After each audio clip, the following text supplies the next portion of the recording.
இதுதான் கோயம்புத்தூர். கோயம்புத்தூரோடைய கிளைமேட்டு இதுதான். இப்படி தான் இருக்கும் இந்த கிளைமேட்டு. இன்னி ஒரு 3-4 மாதத்துக்கு இப்படி தான் இருக்கும். அதனால தான் கோயம்புத்தூரில் வந்து நிறையா பேர் வந்து ஸ்டே பண்ணுறாங்க. இங்கே கோயம்புத்தூர் நிறையா பேர் இங்கே வந்து வேலை பார்க்குறது, இங்கே செட்டில்மெண்ட் ஆகிறது காரணம் இதுதான்.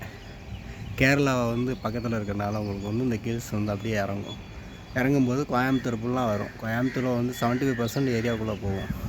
சொல்லப்போனால் இந்த மதுக்கரை, சுந்தராபுரம் இந்த ஓரத்தில் இருக்கிற ஏரியா ஃபுல்லாமே பார்த்திங்கன்னா இங்கேருந்து சிங்கநல்லூர் வரைக்கும் இந்த மாதிரி தான் இருக்கும். சிங்கநல்லூர் கூட லைட்டாக தான் இருக்கும். பட் ராமநாதபுரம் வரைக்கும் இந்த மாதிரி ப்ளேஸ்லாம் போய்கிட்டே இருக்கும். நல்லாயிருக்கும். அது அதே மாதிரி இந்த மதுக்கரை ஏரியா, சுந்தராபுரம் ஏரியா, இந்த சைடு குளியமுத்தூர் ஏரியா, இந்த சைடு இருக்க Sundakkamuthur area, Perur area, Mathappatti area, இந்த லைட்டு புறம் பார்த்திங்கன்னா ஃபுல்லாக அந்த மாதிரி தான் இருக்கும். பயங்கரமாக இருக்கும். உக்கடம் வரைக்கும் இந்த மாதிரி தான் இருக்கும். இந்த மாதிரி தான் இந்த ஸ்கில்ஸ் அந்த மாதிரி இருக்கும். முடிஞ்ச வரைக்கும் ஏரியாவில் வந்து செட்டில் பண்ணிட்டு பாருங்கள். நல்லாயிருக்கும். ஏரியா நல்லாயிருக்கும். இங்கே வேலை வாய்ப்புகள் அதிகமாக இருக்குது. யாருக்கும் தெரியலை. எல்லோரும் முழிக்கிறாங்க, என்னடா வேலை செய்கிறது, என்ன செய்கிறதுன்ட்டு. படித்தவங்களுக்கு எல்லாத்துக்குமே இங்கே வேலை இருக்குது. ஆள் கிடைக்காம, சரியாக ஆள் கிடைக்காம இது பண்ணுறாங்க. ஸ்டார்டிங்கில் வந்தோடனே எல்லாத்துக்குமே சம்பளம் வந்து 20,000 வேணும், 30,000 வேணும்னு எதிர்பார்ப்பாங்க. பட் ஸ்டார்டிங்கில் எல்லாத்துக்குமே கம்மியாக தான் கொடுப்பாங்க. நல்லா படிச்சிருந்தா, நல்லா கில்ஸ் இருந்தால் அவங்களுக்கு ஒரு 20,000 சேலரி கிடைக்கும், 25,000 சேலரி கிடைக்கும். எக்ஸ்பீரியன்ஸ் இருந்தால் அதுக்கேற்ற மாதிரி சேலரி 30-40 ரூபா கிடைக்கும். ஆனால் அவங்க வேலை செய்கிற பொறுத்து தான் எல்லாத்துக்குமே இது பண்ணி கொடுப்பாங்க.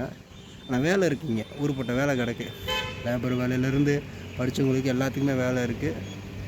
ஸ்டீல் ஐட்டத்தில் சம்மந்தப்பட்டது எல்லாத்துக்குமே வேலை இருக்கும். ஆமாம், அது வெல்டிங் வைக்கிறவங்க, ஆர்க் வெல்டிங் வைக்கிறவங்க, வெல்டிங் சம்மந்தப்பட்ட ஃபீல்டில் இருக்கிறவங்க எல்லாத்துக்குமே வேலை இருக்குங்க.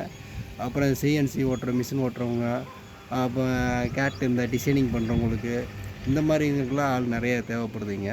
முடிஞ்ச வரைக்கும் கோயம்புத்தூரில் வந்து வேலை தேடி பாருங்கள். எல்லா கில்ஸ்க்கும் இங்கே வேலை இருக்குது. என்ன சொல்கிறது, டெலிவரி ஷாப் முதற்கொண்டு இங்கே வேலை இருக்குது. முடிஞ்ச வரைக்கும் இங்கே வந்து ட்ரை பண்ணி பாருங்கள். படித்தவங்களாம் அந்த ஊர்லேயே வெளியூர்லேயே உட்காந்துக்கிட்டே இருக்காதிங்க. நிறையா பேர் கன்னியாகுமரியிலேருந்து, கேரளா பார்டர்லேருந்து, திருவனந்தபுரத்துலேருந்துலாம் இங்கே வேலைக்கு வராங்க. முடிஞ்ச வரைக்கும் இந்த சைடு இருக்கிறவங்க, தென் மாவட்டத்தில் இருக்கிறவங்க எல்லாம் பார்த்து வாங்க. சென்னையிலுக்கும் கூட இங்கே தான் வராங்க. இப்போ சென்னையில் வெயில் ஓவர் அடிக்குதுன்னு கோயம்புத்தூர் வந்துடலாம் அப்படின்னு கோயம்புத்தூர் வராங்க.